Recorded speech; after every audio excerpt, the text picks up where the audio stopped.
नमस्कार दोस्तों, स्वागत है आपका यूट्यूब चैनल एबी टेक में। दोस्तों, जैसा कि आप लोग जानते हैं, उत्तर प्रदेश माध्यमिक शिक्षा सेवा चयन बोर्ड ने टीजीटी पीजीटी भर्ती 2020 का विज्ञापन जारी कर दिया है और आज से इसके ऑनलाइन आवेदन स्टार्ट हो चुके हैं। तो आपको करना क्या है? सबसे पहले आपको नोटिफिकेशन को अच्छे से पढ़ लेना है, समझ लेना है, उसके बाद ही आपको ऑनलाइन आवेदन फॉर्म भरना है। जल्दबाजी मत करिएगा, नहीं तो कोई गलती हो जाएगी तो फिर बाद में बहुत सारी दिक्कतें आती हैं। तो इसलिए मैं इस वीडियो में टीजीटी भर्ती के अंतर्गत जो सब्जेक्ट वाइज एलिजिबिलिटी क्राइटेरिया मांगा गया है वो बताने की कोशिश कर रहा हूं। आप लोग इसको अच्छे से देखिएगा, ठीक है। खासकर अपने जो सब्जेक्ट का एलिजिबिलिटी क्राइटेरिया वो अच्छे से समझिएगा। वैकेंसी भी बताऊंगा कितनी कितनी वैकेंसी है, बालक वर्ग क्या है, बालिका वर्ग क्या है, किसमें आपको आवेदन करना है, ठीक है। सारी जानकारी आपको मिलेगी। इसके बाद नेक्स्ट वीडियो में आपको पीजीटी के बारे में बताऊंगा। तो दोस्तों, यहाँ पर आप लोग देख सकते हैं, यहाँ ऑफिशियल साइट है, यहाँ से ऑनलाइन आवेदन स्टार्ट है। अब अगर इसका नोटिफिकेशन डाउनलोड करना तो यहाँ से डाउनलोड कर सकते हैं, या फिर आपको इस वेबसाइट पर आ जाना है governmentjobcenter.com। डिस्क्रिप्शन बॉक्स में लिंक दिया गया, गूगल पर डाल देंगे तब भी इसी पेज पर आ जाएंगे। यहाँ पर आपको लिंक मिल जाएगा, आप लोग देख सकते हैं, UPSE SSB TGT recruitment 2020 online form. इस पोस्ट को आपको क्लिक कर देना है। क्लिक करने के बाद ये पेज आपके सामने ओपन होगा। यहाँ पर सारी चीज़ें दी गई हैं, बिल्कुल अच्छे से आसान लैंग्वेज में पढ़ सकते हैं आप। सबसे पहले मैं इंपॉर्टेंट डेट्स की बात कर लेता हूँ। तो 29 अक्टूबर यानी आज से ऑनलाइन आवेदन स्टार्ट हो चुके हैं। 27 नवंबर तक इसमें आप लोग आवेदन कर सकती हैं। फीस पेमेंट भी 27 नवंबर तक कर सकती हैं और 30 नवंबर तक आप इसमें अपना फॉर्म जो है वो कंप्लीट कर सकते हैं टीजीटी का, ठीक है। तो ये बात हो गई। ऑफिशियल नोटिफिकेशन में देखो आप सारी चीज़ें यहाँ पर लिखी हुई हैं। अब नीचे की तरफ आएंगे यहाँ पर तो आपको फीस वगैरह के बारे में मिल जाएगा। देखिए, जनरल ओबीसी के लिए 750 रुपये लगेगा। यहाँ पर हम बात करें टीजीटी रिक्रूटमेंट की, ठीक है। ईडब्ल्यूएस एससी के लिए 450 रुपये लगेगा, एसटी के लिए 250 रुपये लगेगा। जितने भी वुमेन्स हैं उनको कैटेगरी के अकॉर्डिंग फीस लगेगा। आप जिस कैटेगरी में बिलोंग करते हैं उसी कैटेगरी के अनुसार आपको यहाँ पर फीस लगेगी। जितने पीएच कैंडिडेट हैं उनको कैटेगरी फीस का आधा देना पड़ेगा। ऑनलाइन और ऑफलाइन दोनों तरीके से फीस पेमेंट कर सकते हैं। Net banking, debit card, credit card से आप फीस का भुगतान कर सकते हैं। अब अगर एलिजिबिलिटी क्राइटेरिया की बात कर लेता हूँ, जनरल, ठीक है। तो यहाँ पर टीजीटी की पोस्ट है तो यहाँ पर ग्रेजुएशन मांगा गया है, साथ में बीएड भी मांगा गया, लेकिन कुछ पद ऐसे हैं जहाँ पर बीएड की रिक्वायरमेंट नहीं है, ठीक है। कोई भी टेट या सीटेट नहीं मांगा गया, इस बात को आप लोग समझ लीजिएगा। सब्जेक्ट वाइज जो आपकी एलिजिबिलिटी क्राइटेरिया मैं अभी इसी वीडियो में आपको बताऊंगा, ठीक है। एज लिमिट की बात कर लेते तो 1 जुलाई 2020 से गणना होगी आपकी आयु की। मिनिमम 21 साल होना चाहिए, अधिकतम की कोई कंडीशन नहीं है, लेकिन 60 साल से कम होनी चाहिए, ठीक है। अब एक चीज और बता दूं, जो यहाँ पर आपकी शैक्षिक योग्यता की डेट, कट ऑफ डेट रखी गई है, वो आवेदन करने की अंतिम डेट रखी गई है। मतलब ये है कि आवेदन करने की अंतिम डेट 30 नवंबर है। तो अगर आपका 30 नवंबर तक रिजल्ट डिक्लेयर हो जाता है बीएड का, तो आप यहाँ पर आवेदन कर सकते हैं। बहुत से ऐसे कैंडिडेट है जो पूछते हैं सर हमारा बीएड फाइनल ईयर है, क्या हम आवेदन कर सकते हैं? तो दोस्तों आप लोग देख लीजिए, 30 नवंबर तक अगर आपका रिजल्ट आ जाता है बल्कि तो आप इसमें आवेदन कर सकते हैं, ठीक है। बल्कि 30 ना मान के चलिए, आप 27 ही मान चलिए, क्योंकि पार्ट 1 का जो रजिस्ट्रेशन होगा आपका 27 तारीख को बंद हो जाएगा। 27 मानकर ही आप यहाँ पर चलिए, ठीक है। अब अगर यहाँ पर वैकेंसी की बात कर लेते हैं तो यहाँ पर देखिए किन किन विषयों पर भर्तियाँ हो रही हैं। तो ये भर्तियाँ हो रही हैं आपकी टीजीटी हिंदी के लिए।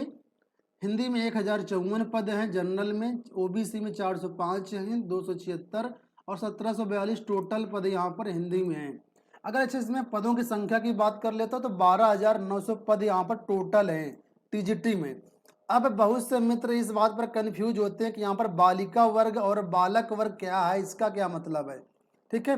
विषय दोनों में सेम ही आप लोग देख पा रहे होंगे, सिर्फ अंतर होता है वैकेंसी का। बालक वर्ग में वैकेंसी ज़्यादा होती है, बालिका वर्ग में वैकेंसी कम होती है। आप लोग देख पा रहे होंगे इसमें 11,451 पद हैं और यहाँ पर सिर्फ 1462 पद हैं। जितने भी बालिकाएं हैं वो बालिका वर्ग में और बालक वर्ग दोनों में आवेदन कर सकती हैं, लेकिन जितने बॉयज़ हैं, मेंस हैं, वो सिर्फ बालक वर्ग में ही आवेदन करेंगे। अब बालिका वर्ग में फ़ायदा आपको अगर आप बालिका हैं तो बालिका वर्ग में आवेदन करने का फ़ायदा ये होगा, यहाँ पर कटाव थोड़ी सी लो जाती है, इससे सिलेक्शन थोड़ा सा आसान होगा, लेकिन यहाँ पर वैकेंसी भी कम होती है, इस बात को आप समझिएगा। बाकी आप दोनों में किसी में भी आवेदन करना चाहें तो कर सकती हैं, ठीक है। अब यहाँ पर सभी जो विषय है मैं बता देता हूँ आपको, इसको अपने हिसाब से आप लोग देख लीजिएगा इस वेबसाइट पर आकर के, डिस्क्रिप्शन में लिंक मिल जाएगा वेबसाइट का, ठीक है। यहाँ पर हिंदी के पद हैं, गणित के पद हैं, गृह विज्ञान के पद हैं, उर्दू के पद हैं, इंग्लिश के पद हैं, कला के पद हैं, सामाजिक विज्ञान, सिलाई, संस्कृत, विज्ञान, वाणिज्य, कृषि, शारीरिक शिक्षा, संगीत वादन, संगीत गायन, कुल मिलाकर 15 विषयों में प्रशिक्षित स्नातक शिक्षक की यहाँ पर भर्ती हो रही है। टीजीटी बायोलॉजी को यहाँ से हटा दिया गया, लेकिन आज जो धरना प्रदर्शन हुआ था चयन बोर्ड में, तो चयन बोर्ड ने कहा है कि हम बायोलॉजी वाले कैंडिडेट को 5 नवंबर तक विज्ञप्ति जारी करेंगे, उसके बाद बायोलॉजी कैंडिडेट को भी शामिल करेंगे। तो 5 नवंबर का इंतजार करिए, जैसा कुछ अगर बायोलॉजी को शामिल किया जाता है तो आप लोग भी आवेदन कर पाएंगे, लेकिन अभी तक आप लोग आवेदन नहीं कर पाएंगे, ठीक है। ये सारी चीज़ें हो गई। अब मैं आपको बता देता हूँ इसकी एलिजिबिलिटी क्राइटेरिया के बारे में, ठीक है, और इसका जो एग्जाम पैटर्न सिलेक्शन प्रोसेस होगा मैं आपको अगले वीडियो में बताऊंगा, क्योंकि वीडियो नहीं तो बहुत लंबा हो जाएगा। तो यहाँ पर हम एलिजिबिलिटी क्राइटेरिया के बारे में जल्दी से बात कर लेता हूँ, क्या यहाँ पर सब्जेक्ट वाइज एलिजिबिलिटी क्राइटेरिया रखा गया है, ठीक है। आते हैं अपने टॉपिक पर। तो यहाँ से स्टार्ट होता है आपका एलिजिबिलिटी क्राइटेरिया। सबसे पहले अगर आप नहीं जानते तो ये समझ लीजिए, प्रशिक्षित स्नातक जो टीजीटी चयनित होते हैं शिक्षक, वो सिर्फ 9 और 10 की कक्षा को पढ़ाते हैं, लेकिन अगर विद्यालय में पीजीटी शिक्षकों की कमी है तो 11-12 भी आपको पढ़ाना पड़ सकता है। हिंदी की बात कर लेते हैं, हिंदी के लिए क्या मांगा गया, तो ये देखिए, बीए आपने हिंदी से किया हुआ है एवं संस्कृत आपने इंटर से किया हुआ है, तो इसमें आप आवेदन कर सकते हैं। साथ में आपका बीएड भी यहाँ पर होना चाहिए। यहाँ पर देखिए बोला गया अनिवार्य प्रशिक्षण योग्यता में बीएड बोला गया है या अन्य कोई डिग्री है, और यहाँ पे जो बोला गया वरीयमान या अधिमानी अर्हता, इसको आपको ध्यान नहीं देना है। अगर आपके पास है तब तो अच्छी बात है, नहीं है तो इसको बिल्कुल छोड़ दीजिएगा, कोई मतलब नहीं है। आपके पास ये दोनों अर्हताएं होनी चाहिए, अर्हता और प्रशिक्षण अनिवार्यता, ठीक है। तो ये हो गया। इसके अलावा अगर आपने बीए हिंदी एवं संस्कृत दोनों विषयों से किया, यानी ग्रेजुएशन किया है आपने, उसमें हिंदी भी लिया है संस्कृत भी लिया है, भले कोई सब्जेक्ट 2 साल ही क्यों ना रहा हो, ठीक है, साथ में बीएड है तो अभी आप हिंदी के लिए आवेदन कर सकते हैं, ठीक है। आई थिंक बात समझ में आ गई होगी। गणित की बात कर लेते हैं, चाहे आपने बीए किया हो या बीएससी किया हुआ है, लेकिन गणित से किया हुआ है, साथ में आपने बीएड किया हुआ है तो आप आवेदन कर सकते हैं। प्रशिक्षित का मतलब यहाँ पर है बीएड, ठीक है, बीएड है या उसके समकक्ष कोई अन्य डिग्री है तो आप आवेदन कर सकते हैं। गृह विज्ञान की बात कर लेते हैं, देखिए टीजीटी गृह विज्ञान में बोला गया है, गृह विज्ञान, गृह अर्थशास्त्र यानी होम इकोनॉमिक्स, घरेलू विज्ञान यानी डोमेस्टिक साइंस, या गृह कला यानी होम आर्ट, इन सब में किसी से भी आपने ग्रेजुएशन किया हुआ है और साथ में बीएड किया हुआ है तो आप आवेदन कर सकते हैं, आप योग्य हैं इसके लिए। इसके अलावा गृह विज्ञान महाविद्यालय इलाहाबाद का टीसी अगर आपके पास है तब भी आवेदन कर सकते हैं, या फिर लेडी इरविन कॉलेज दिल्ली का डिप्लोमा है तब भी आप आवेदन गृह विज्ञान के लिए कर सकते हैं, ट्रेंड ग्रेजुएट टीचर के लिए, ठीक है। उर्दू की बात कर लेते हैं, बोला गया बीए उर्दू विषय से होना चाहिए, साथ में एलटी, बीटी या बीएड, इसमें से कोई भी आपके पास डिग्री है तो आप आवेदन कर सकते हैं, ठीक है। अंग्रेजी की बात कर लेते हैं, तो अंग्रेजी बोला गया है अंग्रेजी साहित्य से आपका बीए होना चाहिए, इंग्लिश लिटरेचर, साथ में बीएड की डिग्री। इसके अलावा अगर आपके पास ये कोर्स है तब भी आप लोग इसके लिए आवेदन कर सकते हैं इंग्लिश के लिए, ठीक है। यहाँ पर आते हैं अब संस्कृत के लिए, टीजीटी संस्कृत, तो यहाँ पर बोला गया बीए संस्कृत सहित तथा एलटी या बीटी या बीएड ये डिप्लोमा हो, यानी बीए आपने संस्कृत से किया हुआ है तो आप संस्कृत के लिए आवेदन कर सकते हैं।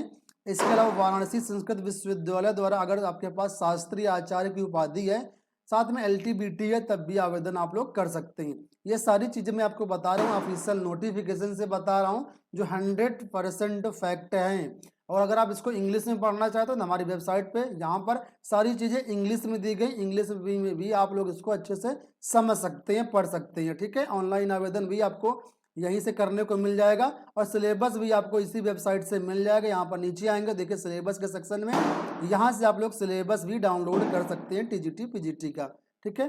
अब बात करते हैं आगे, संस्कृत की बात हो गई, वाणिज्य कॉमर्स विषय की बात करते हैं तो प्रशिक्षित अगर आपने बीकॉम किया हुआ है, यानी बीकॉम किया हुआ है साथ में बीएड किया हुआ है, तो वाणिज्य का फॉर्म आप भर सकते हैं।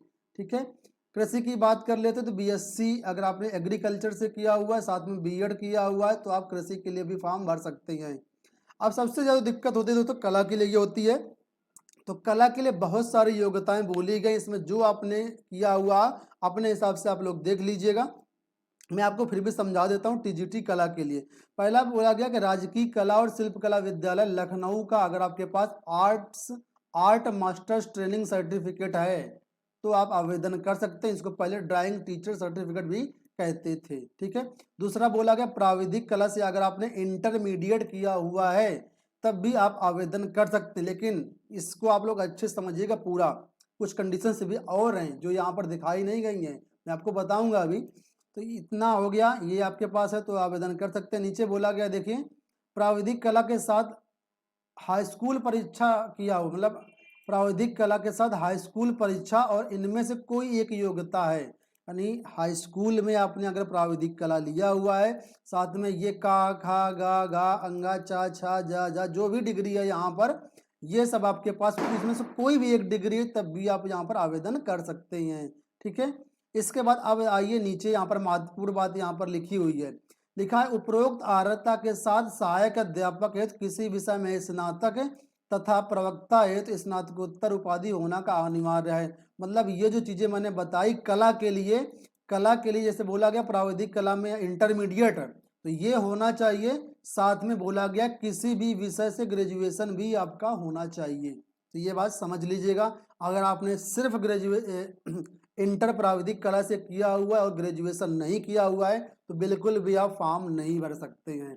ठीक है। ग्रेजुएशन यहाँ पर कंपलसरी बोला गया है, कुछ पॉइंट यहाँ पर और बोले गए, इनको भी आप लोग पढ़ सकते हैं।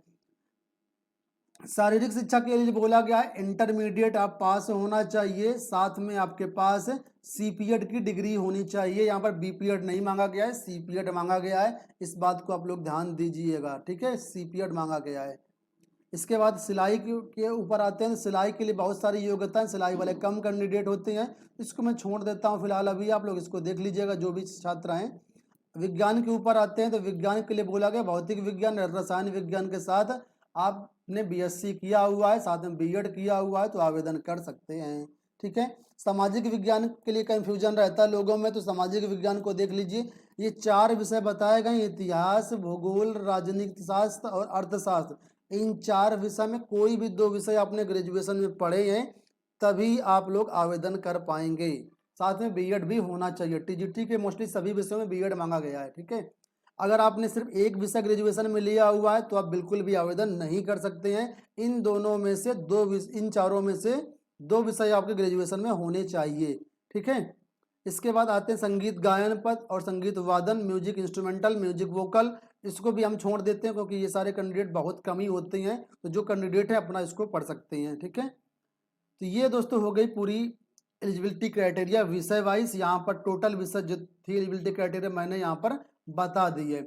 आशा करते हैं आपको वीडियो पसंद आया होगा, कोई चीज़ ना समझ में आई हो तो कमेंट बॉक्स में आप लोग पूछ सकते हैं। अगले वीडियो में हम आपको बताएंगे इसका क्या सिलेबस होगा, क्या एग्जाम पैटर्न होगा, कैसे इसकी आपको तैयारी करनी चाहिए। तो अगले वीडियो का इंतजार करिए, उसके लिए आप लोग चैनल को सब्सक्राइब कर लीजिए, साथ में बेल आइकन को भी प्रेस कर लीजिए, तभी आपको अगले वीडियो का नोटिफिकेशन मिलेगा, तभी आप वीडियो को देख पाएंगे, नहीं तो ऐसे आपको वीडियो का नोटिफिकेशन ही नहीं मिलेगा और आप देख भी नहीं पाएंगे, और जो मैं महत्वपूर्ण चीज़ें बताने वाला हूँ उसको आप मिस कर देंगे। तो मेक श्योर आपने चैनल को सब्सक्राइब किया हुआ है। तो दोस्तों वीडियो को लाइक और शेयर भी कर दीजिएगा। धन्यवाद।